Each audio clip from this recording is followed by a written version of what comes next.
Well, here we are. We're down to 2 teams left fighting for the Super Bowl. What players have fought for and worked for their whole life, through middle school, through high school, to get to this moment, and now to be in the league and fight and practice and work so hard to get to this point. They're only 1 game away from achieving their dream and winning the Super Bowl. But there was 2 championship games last night that we are here to recap. Even though there was only 2 games, there was no shortness of action. So Austin and I will make sure to cover it all. This is K&A Football.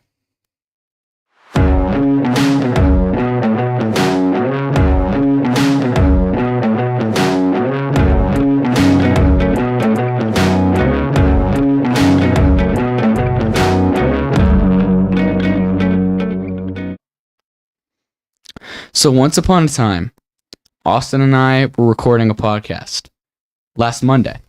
And I opened up the podcast and I said, all right, Austin. And Austin got very upset. He had a little talk with me about not starting the episode saying, all right, Austin, how it's boring and gets old and we got to switch it up. So, what's up, Austin? Not much. Well, how are you? I'm doing pretty well. I see that despite your best efforts, you still used the word all right in your opening. I did not open it with all right, Austin. So you cannot bicker about that. I opened it perfectly I feel fine. like I could still bicker about that. I mean, you just, instead of using the word all right, you said once upon a time, all right. You just tossed a couple words in front of it and then called it good. Minimal effort right there. You're never going to be satisfied. No, I'm never going to be satisfied until you come up with some incredible creative opening. Dude, I thought that was perfectly fine.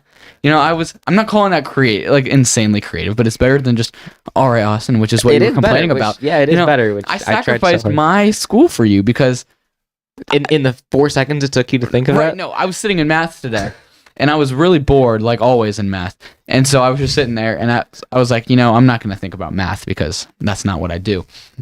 So I zoned out and thought, okay, I got to open an episode in another way this week. And that's what came to my mind in a few seconds. Sorry, I'll be more creative next week. Right, It's going to be an every week thing. I'm looking forward to it. Before we do get into our into the episode, this episode is made possible by K&F Construction and Prince Floors.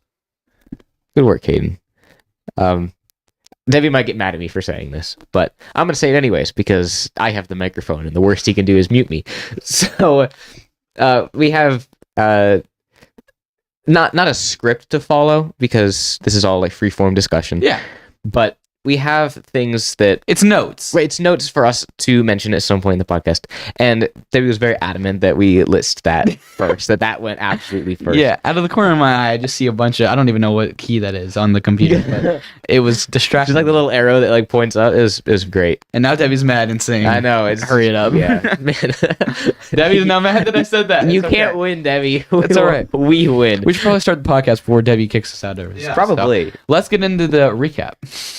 The K&A Week Recap. Okay. Here we go. So the first game of the week, the NFC Championship between the Eagles and the 49ers. Number 1 offense versus number 1 defense. Yeah. Should be a I don't know, entertaining game nonetheless. Yeah. The final score, 31-7 Eagles. Looks like a blowout. Yeah. And you're like, wow, this game was lame. Well, it was lame, but it was also like, it was one of the weirder but more interesting and fun. It was something. Oh, it was definitely something. So, I'm going to take you guys through the story of the game in case you didn't see it. I'll walk you through it like it's story time, okay? So, the game kicks off and tempers are already flaring. Even before kickoff, like there were already fights, during the warm-ups. Tensions were already high, which is like good in my opinion, right? That's way more fun. It's 100%. Way more fun. Yeah. Right, you got that storyline heading into the game, and it makes you feel like, neither team is like confident that they're going to win, right? They're already getting into it. And emotions are high. This is the last game before the Super Bowl. And like you mentioned, players work their entire lives to get to the Super Bowl. Sometimes they won't even win one in their career. Like, you got notable players in the NFL. J.J. Watt never won a ring. Yeah, many like Hall of Famers. Dan Marino. Never, like they're big Calvin players. Johnson. You could name hundreds. Because it's more likely that you don't win one than you do. And so, like, to be at this level, to be right there is like such a big deal. You get into the game, the Eagles march down, they score. Obviously, I'm sure that all of you guys have seen that right at the beginning there, the Eagles had a 4th and 3. And gutsy call, they decide to go for it. And they throw the ball down the field for a 29-yard completion to, I had the wrong name. Who was Devontae it to? Smith. Devontae Smith. Yeah. I had Miles Sanders. That's what it was. 29-yard completion to Miles Sanders. Or so we all thought. So then the Eagles run up to the line. They run another play 20 seconds after the completion. And that was the end of that. And we're like, okay. And then they get into the end zone and they score first. Right? And, we all thought that, like, okay, they scored. They go to commercial after the score, and they come back and they're like, oh, hey, by the way, he never caught that ball. That very clearly touched the ground. Yeah. Once you see it in replay. I mean, yeah, but that's a very common play in football where it's a tough play like that, and it's like, oh, we don't know if he caught this. Let's hurry up and get a play so before they can challenge. You see that every week in games, and Yeah. that's very. Kyle Shanahan is a great coach, and that's really surprising of a coach of his caliber to not be like, hold on, let's call a timeout, or hey, we should look at this or challenge it. Normally, you don't see Shanahan or anyone of that high level of coaching making a mistake like that. Like, when they're rushing the line like that, oh crap, we should probably check this out before they do anything. There's a very good chance he dropped this, and it was a pivotal point at that part in the game, which obviously they ended up leading to a touchdown. So yeah. Yeah, I mean, I don't fault him necessarily, right? Because it's like, why? Like, there's no reason to believe he didn't catch it other than them jumping up and running to the line. But, like, why, out of, like, abundance of caution, why wouldn't you throw the challenge flag on that? Right? Because worst case scenario is you lose your challenge for the rest of the game. And this is, like, a big turning point. Why wouldn't you throw the flag, let them review it? And if he didn't catch it, now you get the ball, 29 yards behind where they were. You get it basically at midfield. Mm-hmm. Yeah, so then the Eagles had scored, and so the Niners get the ball. Obviously, Brock Purdy, the last pick in the draft, comes out. He's 7-0 as a starter, 8-0 if you count the Dolphins game. He comes out, first drive. He gets hit as he threw, strip sack. It was a great play by Hassan Reddick. It was. He had an incredible game. Yeah. Purdy, the ball comes out as he throws, and Purdy goes down. The Eagles end up picking up the fumble, so now they're inside the 50 already. And Purdy, he's holding his elbow and his arm, and he's looking in pain. And everyone's like, oh no. The 49ers, they got Trey Lance, week 2, out for the year. Jimmy Garoppolo steps in, and he does whatever, and now he's hurt for probably the rest of the year. Then they bring in Brock Purdy, and he looks like the guy. Now he gets hurt. So in comes Josh Johnson. Yes, I had to look at the notes to say his name because I don't know who he is. Apparently, he's been in the league for 15 years. Didn't know. And he's been on 14 different teams. Almost half of the league he has been on. He's been on the 49ers 3 separate times. That's so funny to me. But here comes this guy who's never played in a meaningful game, probably in his career. Literally, his name is Josh Johnson. Nobody knows this guy. Yeah. And you're like, okay, going into the year, you're like, okay, I'm a practice squad guy. I am the 4th string quarterback. You're obviously not going to play. If you would have told him back in training camp that you're going to be playing in the NFC Championship game, he probably would have thought, okay, so that championship game is like the blowout of blowouts, right? We're up by 47 and you didn't want to put in the other 2 guys that are ahead of me. And yet, exactly. Like, it's not even like, if it's a blowout, you normally would think, oh, let's put in our 2nd string. Oh, let's put in our 3rd string. If that wouldn't even make sense. No, you're the 4th string and you come in, which is crazy. But I think that one of the questions that we all had after Jimmy Garoppolo went down and Brock Purdy comes in is, number 1, who on earth is behind Purdy? And number 2, how many... You did say that. I did you say said that on a podcast episode. I remember said, that. Who is behind Purdy? And, what happens if he gets hurt? Is there a guy behind him? And is there a guy behind the guy behind Purdy? Because, how many quarterbacks do the 49ers have in their pocket that they can just keep pulling them out and be like, yeah, this guy still works in our system, and so does this guy, and so does this guy. Turns out it's only 1. Turns out they only have 4 quarterbacks on the roster. Because the reason we know this is because then Josh Johnson gets hurt. Okay? Shocker. Literally, they are the most crazy injury-prone quarterback team ever. How do you get 4 quarterbacks hurt in one season? It is literally impossible. It's beyond me. I don't understand it. Yeah, so he suffers a concussion. He's out for the game. And so, then Fox is cutting to the sideline showing Christian McCaffrey looking at the quarterback play sheet. Okay, yeah. He's literally on the sideline talking with the quarterback's coach, looking at the quarterback play sheet. Because if you remember, he throws a couple passes. Yeah, every year he throws probably 5 or 6 passes on like trick plays. How hard can it be? Any quarterback can succeed in that system. Or so we thought. Yeah, right. Josh Johnson did not succeed in this system, but it was a high stakes game. Turns out that Christian McCaffrey did not play quarterback. As entertaining as that would have been, I really would have loved that. I was really hoping for it, man. The guy's only been with the 49ers for a couple of months. Really, it's not like he's been with them for years. Like, he's only been here a couple of months. Like, he was only traded mid-season.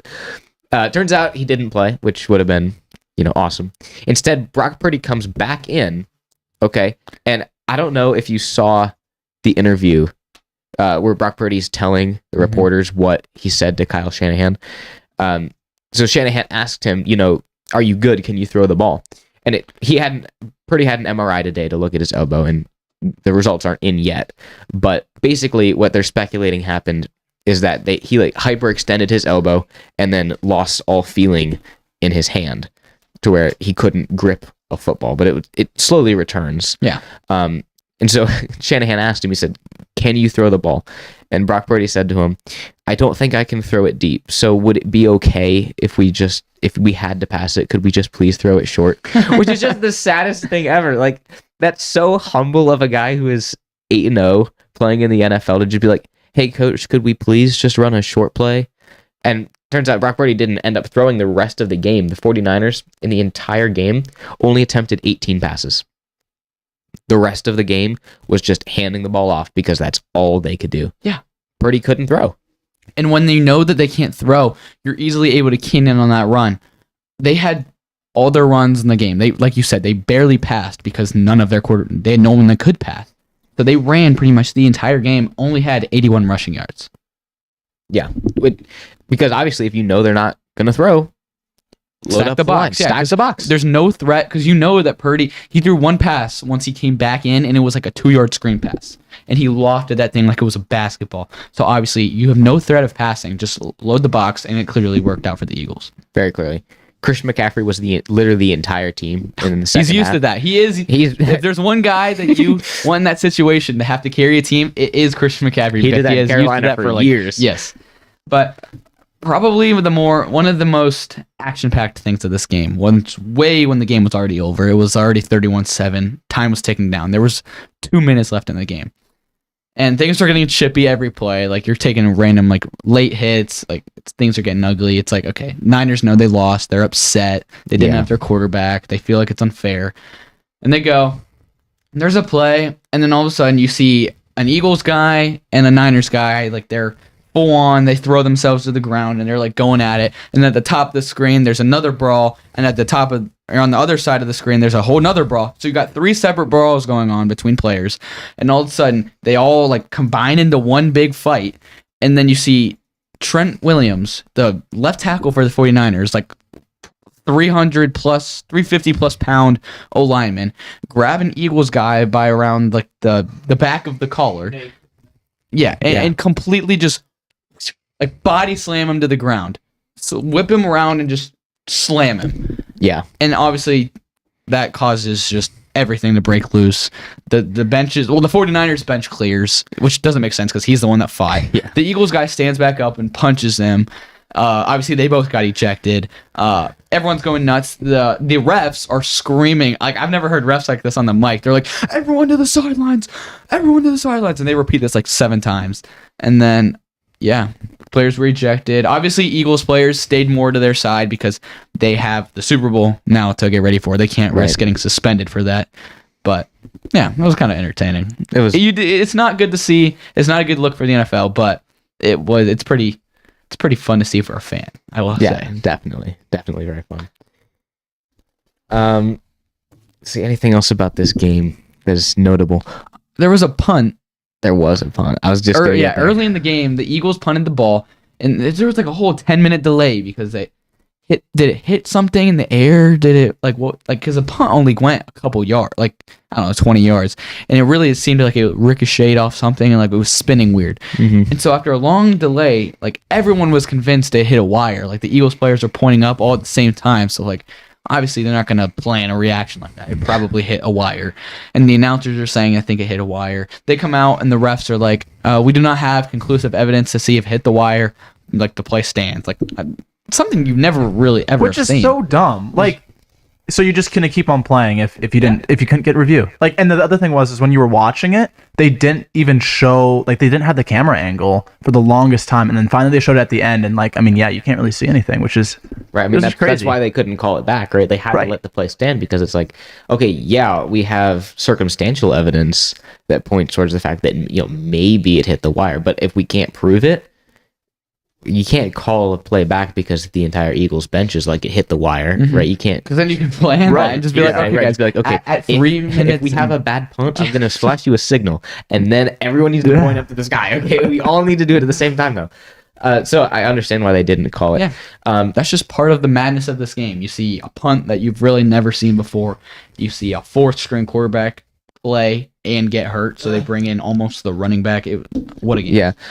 Additionally, the yardage chains broke. It was a weird game. It was such a wild game. I mean, it was a blowout of a game, but there were a lot of little things that were just absolutely wild in this game. both of these games. There was a lot of things that were you don't regularly see. Yeah. So before we get into our next game, I would like to give a shout out to one of our sponsors, K&F Construction, our friends over there.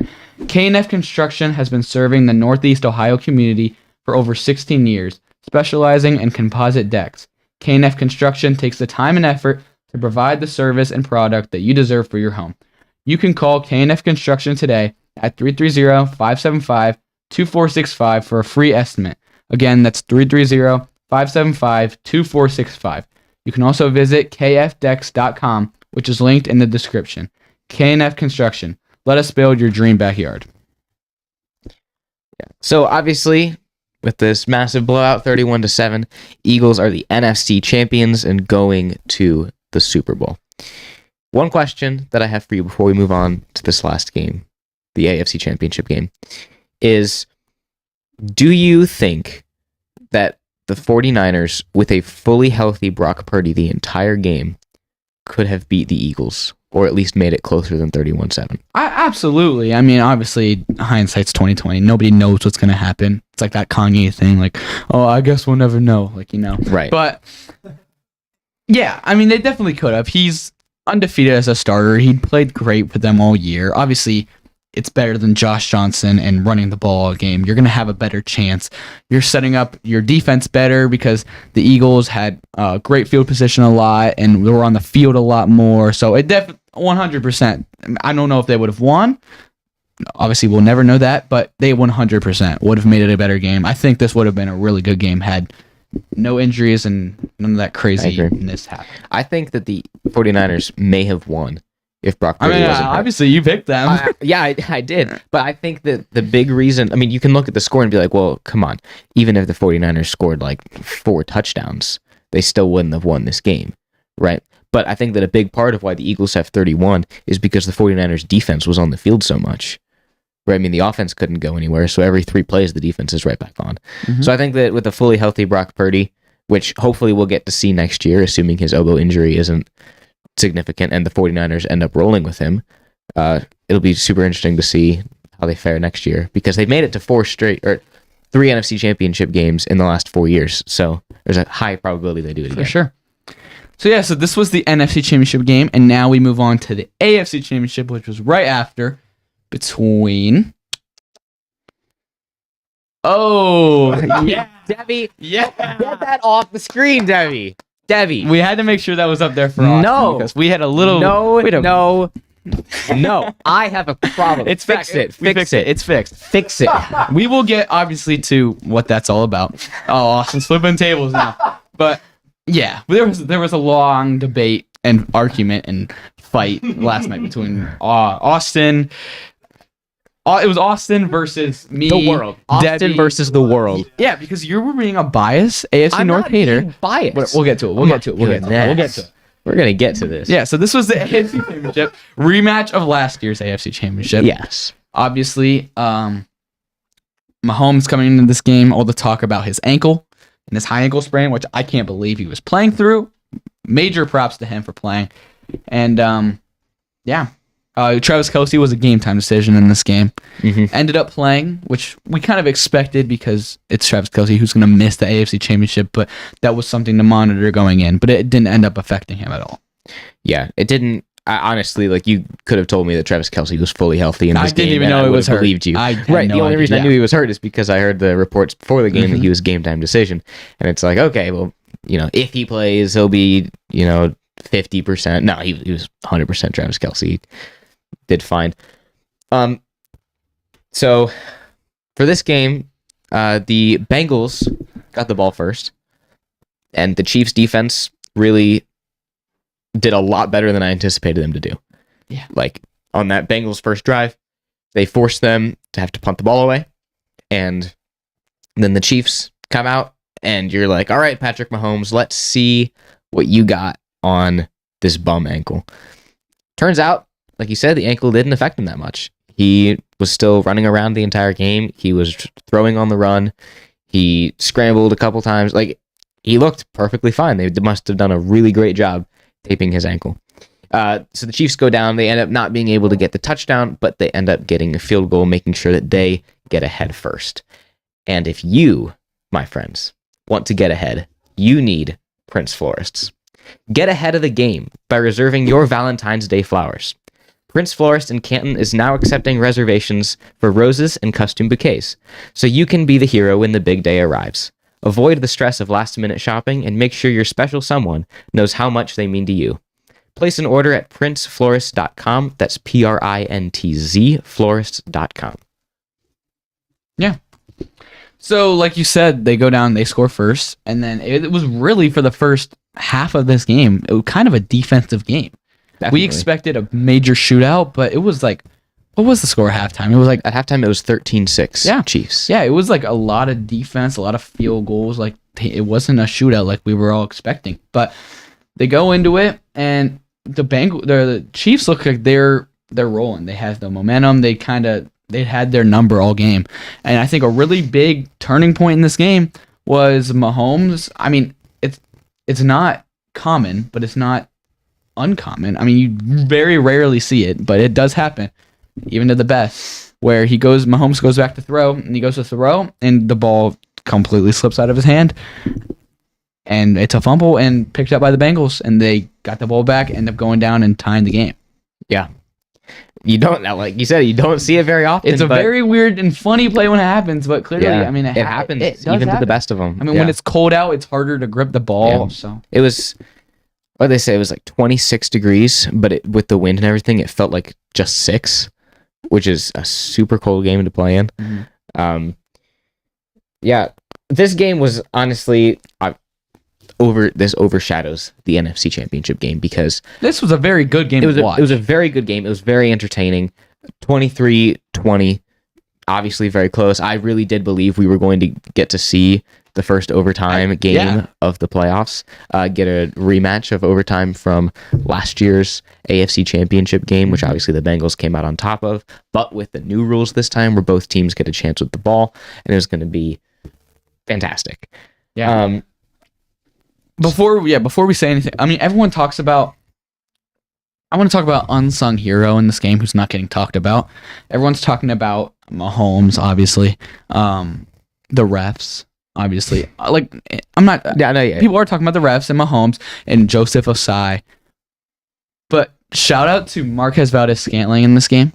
He signed there in the offseason, and people were saying that he has this connection with Mahomes, and he's going to step up and take that Tyreek Hill role. Obviously, he won't be Tyreek Hill. He'll take some of that role, and he'll be the guy. I really bought into that hype, and I drafted him in fantasy and regretted it all season long. But he really stepped up in this game. A lot of the Chiefs receivers were hurt and just played bad. But he completely stepped up. He had 6 receptions for 113 yards and a touchdown. It's insane. That's an He insane had an number. incredible game. I mean, in the highest stakes, in all of every single one of those catches and yards helped them will their team to this win. I mean, they needed everything they got from him. Yeah. And he stepped it up. I mean, think of a big name Chiefs receiver right now. Kadarius Toney, Hurt. Juju. Yeah. There's another guy, number 19. That's Tony. Is that Tony? Okay. So those are their big name receivers, and they're both hurt. Like, they got hurt in that game. And so, it's next man up.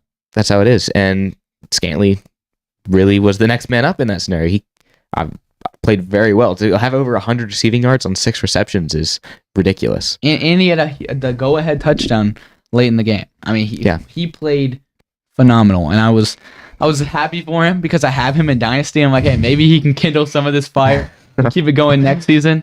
But I was also like, dude, why couldn't you have done this like literally any week during the regular season? I could have used that, but whatever. Yeah.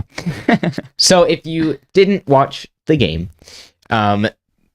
you probably have seen on social media that there is a lot of outrage towards the referees in this game. When he says a lot, he means like a stupid amount. Like their NFL meme pages, a lot of them, they post similar things. Some of them use like the same templates almost after all the games. But literally, I've never seen so much things geared. Like it's just refs, Osai. Refs, Osai, Eli Apple, refs. Like, it's all the same thing because everyone's clowning. Like, you see people who don't even, like, always watch football. Debbie obviously has watched a lot more football this year than normal because of the podcast.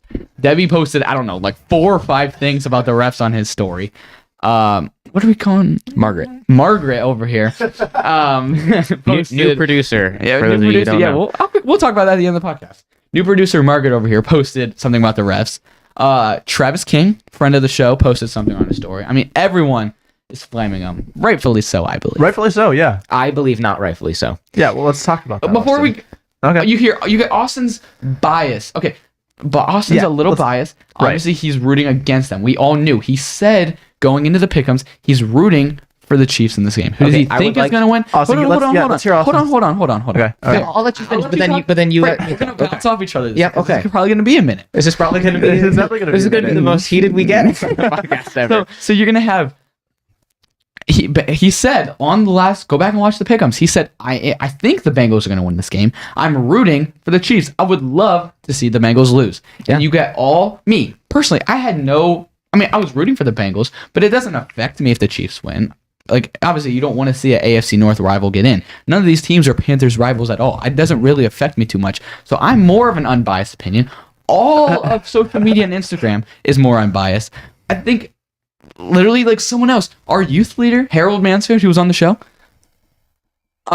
he's a Browns fan, AFC North bias, and he's still saying that these were bad calls. I don't think these were bad calls, and I would like it to be known that Debbie, who is on the side of the rigged refs, very big supporter of the Bengals in this game. His Be Real was even Go Bengals. Yeah. Kadin obviously was a supporter of the Bengals. He picked them.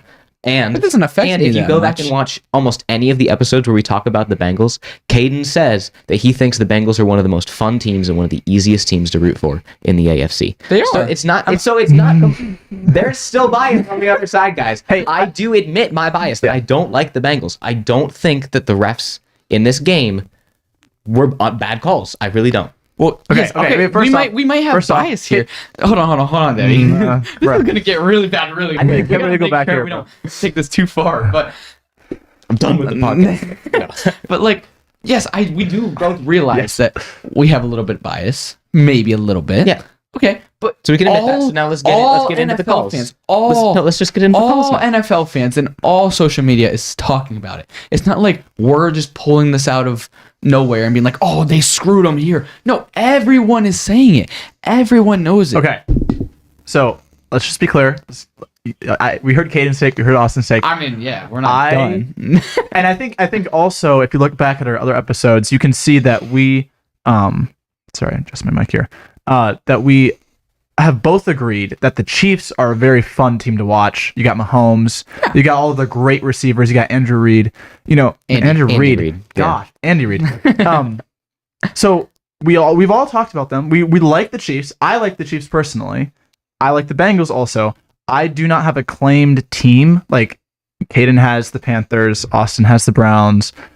I don't really have a team that I'm like always rooting for in this instance. So I feel like I'm not completely biased, but I'm also not completely unbiased in that sense that I wasn't like diehard Bengals fan in the back here. So I mean, yeah, I just saw that when they did a redo on 3rd down and 9. Right. We'll talk about like that was crazy. And yeah, I don't know. Yeah. So the thing that I will.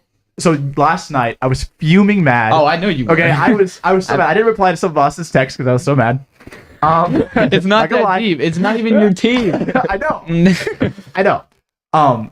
But after thinking about it, I do think that I was kind of fighting on the side that the last push where the Bengals defender pushed Mahomes out of bounds, I did think now looking back on that was a good call. Yeah, it was. No one was arguing that. Yeah, we were at the gym this morning, were the only one and arguing the guys were talking about, I don't see why he did that, whatever. There's a whole, everyone's talking about it, right? But I do think I would like to quickly note that those guys at the gym do have some of the worst football takes that is so ever. True. Like all these dudes are like because when you push them out of bounds, 75 years old. Right. He was going out of bounds. He was going out of bounds anyways. Well, yeah, I know. I'm saying that these 75-year-old guys at the gym that don't actually work out, they have some of the worst football takes I've ever heard in my life. Okay, but that's besides the point. Besides the point. Introduce them to the podcast. The refs, especially the head ref, I don't know what was going on with the clock. I don't know if he told them wrong the first time. I wish I should have taken notes on this, but I think the first time that he told them to play the play clock and the game clock when he was supposed to only say play the play clock. Pause the game clock until it was time or whatever. There was a whole mix up there. I don't know whose fault that was, but that was huge. And that's why they restarted the 3rd and 9. And then the Chiefs still could not make it. Because the Bengals defense is also, both defenses phenomenal, like during this game. Yeah. So that call didn't end up mattering, but there's a lot of flame that like the referees are trying to like rig the game in that aspect. I mean, I think the thing that is important is that they stopped the momentum. Like if you look at it, I was like, okay, the Bengals stopped the Chiefs again. Okay, but that play didn't ultimately end up mattering. So I don't like the debate. I mean, obviously that is really controversial. Yeah. That play shouldn't really have, that whole thing shouldn't have gone down, and they kind of refused to comment on it after the game. Right. But which makes it even look more suspicious. You're inviting the memes. It didn't ultimately end up mattering, so I don't really want to spend too much time on it. We are a little bit crunched for time, and we have a lot more to cover. So we'll try to briefly. I mean, I don't want to take too much long on this, but yeah, I was talking about, I mean, you see the Tom Brady treatment and all these other players when they get sacked or if they get hit hard, you can't put your full body weight on them or have them hit their head hit the ground. Right. Burrow was hit multiple times after he threw, and when he would get hit, he gets slammed to the ground, full body weight down on him. Yes. I didn't see that. I didn't see. Well, you also told me that you were watching the game from the kitchen.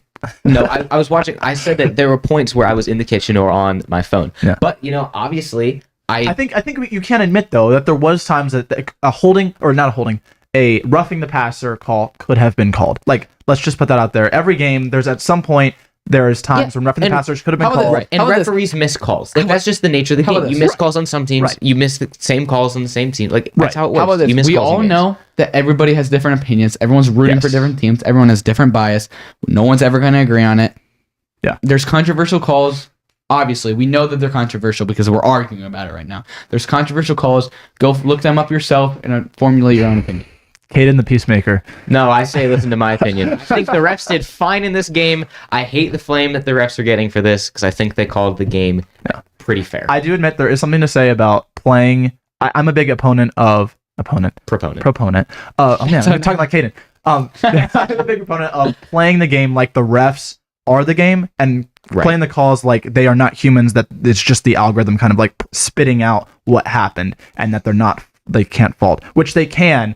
It's just when you see that much that happened and mistakes that happened, and like the one time the ref was just rambling on for a full minute, like he didn't even know what he was calling, and then he just turned off his microphone and it was like, what did you just call? Like there was it was a lot of mess ups, but it's all right.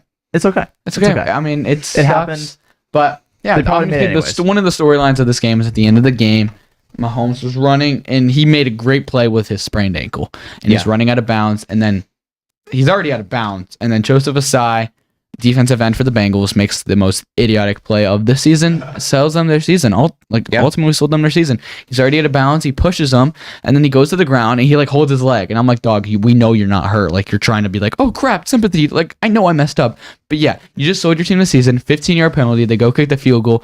And the field goal was very short. It was a 45-yard field goal. No, don't say it's very short because you guys missed a 45-yard. No. I mean, it was short. Like, it was barely in. It was 8 feet from the cross. Right. No, it was a 45-yard field goal. It barely hit the bottom of the net. Like, it's questionable if they were back those 15 yards. If they're back those 15 yards, if they're back maybe 5-7 yards, that's missed. That ball would have been barely good from 50. Yeah. So that call doesn't happen. I don't think the Chiefs kicked the field goal. I don't think so either, yeah. I mean, they have 8 seconds left, so I see maybe running like a quick out route for like 10, 15 yards, really hoping to get it. But ultimately, if he doesn't make that push and draw that unnecessary roughness penalty, the Chiefs might not score, and we would have seen overtime. Yeah. One more thing about this game, I would like to pat myself on the back and toot my own horn a little bit. I did say, if we remember last week on the podcast, that Eli Apple and the Bengals always saying Burrowhead. The Kansas City or the Cincinnati governor being mayor, right? Cincinnati mayor being a complete idiot and buffoon, talking about the whole needs to see if he's actually his parent or his father or whatever. Yeah. Those are going to come back. Sure, that might not be the reason they lose. That might not be bulletin board material. It might be, but it's still idiotic to say that before you even play. The worst, the best that comes out of that situation is, okay, it was funny. Like, there's so much more risk of that coming back, and you just look like an idiot and you get clowned now. Obviously, you probably saw it after the game. They were talking, and then Kelsey, he had a lot of moments after the game. Kelsey runs up while Mahomes is talking, and he yells and he goes like, oh, Burrowhead, my explicit. And like, obviously everyone's talking about that. They asked Mahomes about it after the game. I mean, obviously everyone knew about it. Comes back to bite them. And then Kelsey takes the mic again and says, hey, I got some words for the Cincinnati mayor. Yeah. I don't know exactly what he said, but he pretty much ripped on him, which rightfully so. Yeah.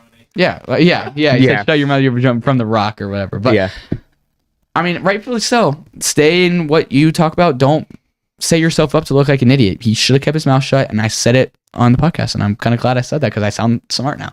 Yeah. I remember I was probably, I don't know, early middle school, like 6th grade, something like that. And I had a friend, and he was like always like super confident, and he'd always be like, oh, you couldn't make, it's like some like trick shot with the basketball. He's like, watch this, right? And then you miss.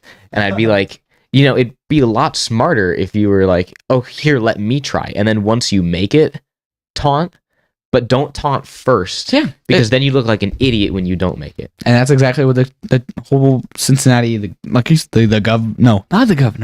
mayor and all their players and whatever. But congrats to the Chiefs, not taking anything away from the Chiefs. Right. It should be a great Super Bowl now. I think Debbie has a graphic for it, correct? Yeah. Okay, so hey, like we said, we have no idea how to pick. We both won 1 for 1. I am not surprised in the slightest. No, but I would have liked my chances a lot better for going 2 for 2 if Brock Purdy was healthy. But I'd like mine if the refs played a fair game. But whatever. That's the nature of the game, man. That's the nature of sports. That's how it is. So we got the Super Bowl now on February 12th. We got the Chiefs and the Eagles.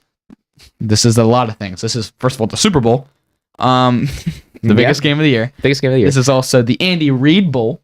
Yes. Andy Reid coached the Eagles and won the Eagles a Super Bowl.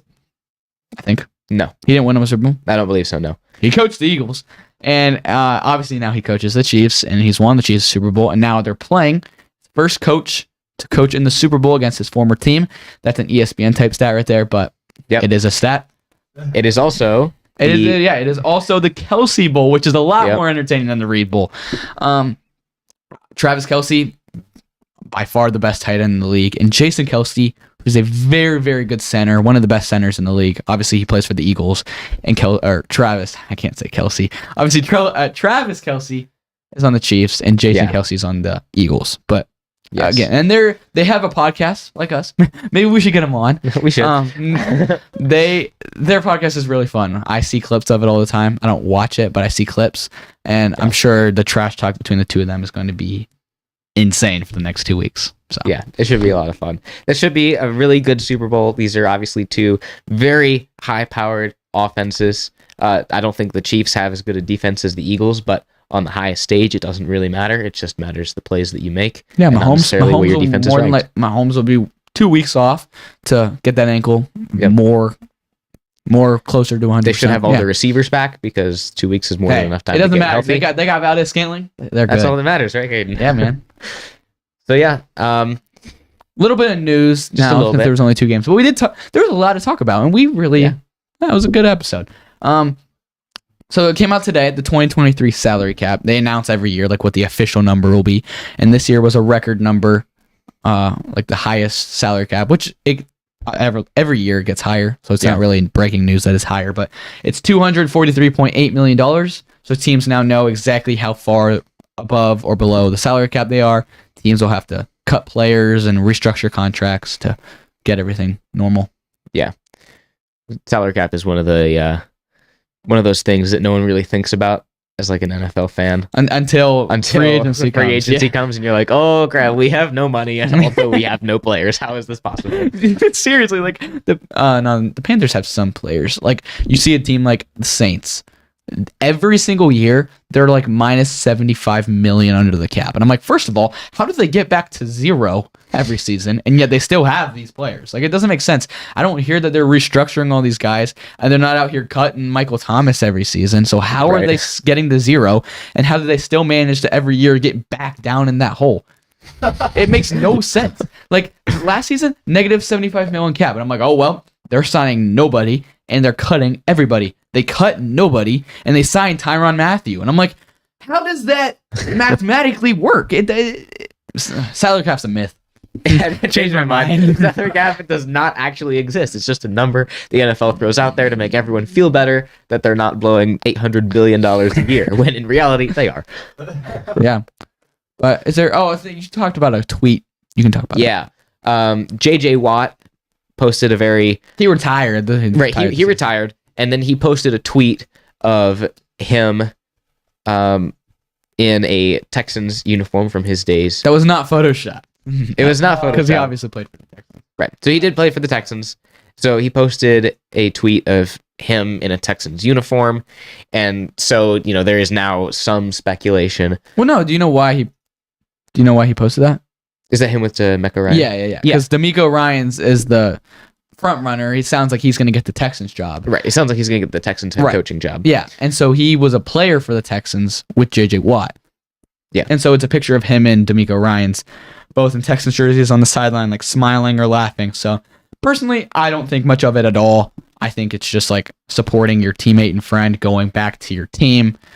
I can't believe people overreact and speculate like that, but that's how the media goes. Yeah. So obviously we have to talk about it because we have to feed into that Because too. we are the media. Because we are the media. We create the news. Let's see. Is there anything else you want to talk about here, Caden, for the biggest game of the year? See, the Pro Bowl. The Pro Bowl is this week. Tune in to ESPN. It's going to be a big one. Flag football. No one's watching that. We do have news. Margaret. Wait, before that. Oh, I was Before gonna that, talk about Margaret. I think we'll release kind of what's the schedule for our uploads for the next 2 weeks, because we're not sure exactly what it's going to look like. I think we're going to do at least one episode just covering the Pro Bowl. We have to. Not because we want to, because we have to. No, we want to.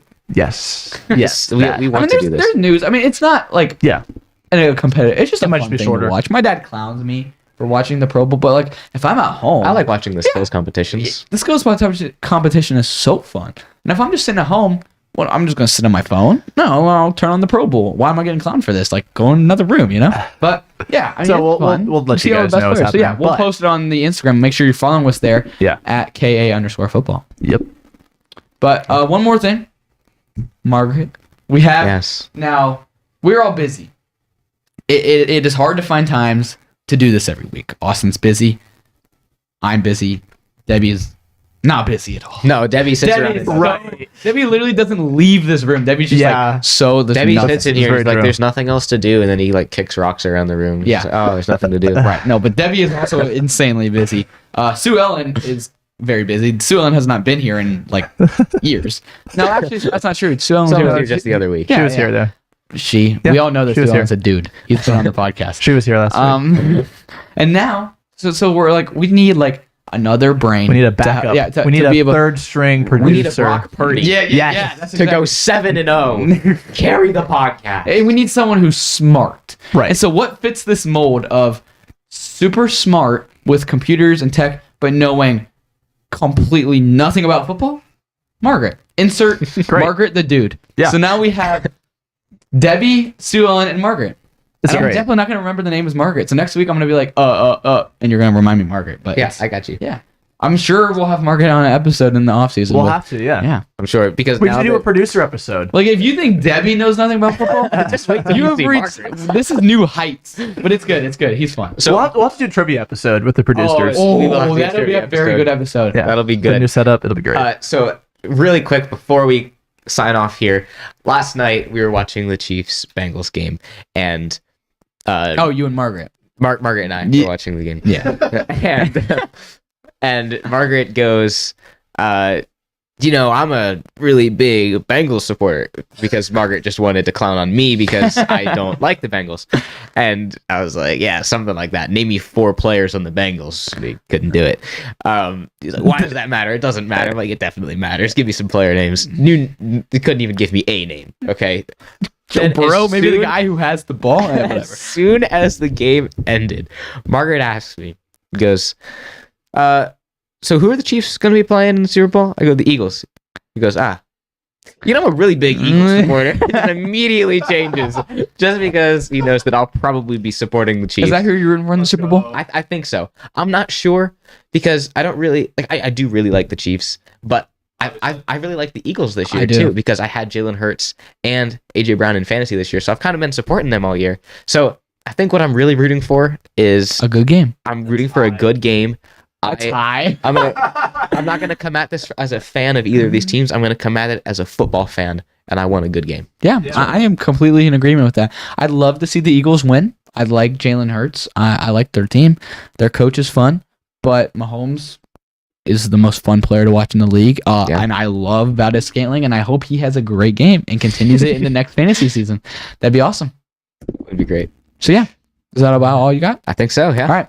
Thank you for listening to this episode of the K&A Football Podcast. Again, make sure you're following our Instagram at KA_football so you know when we will post and be live for our next episode. Thanks for listening.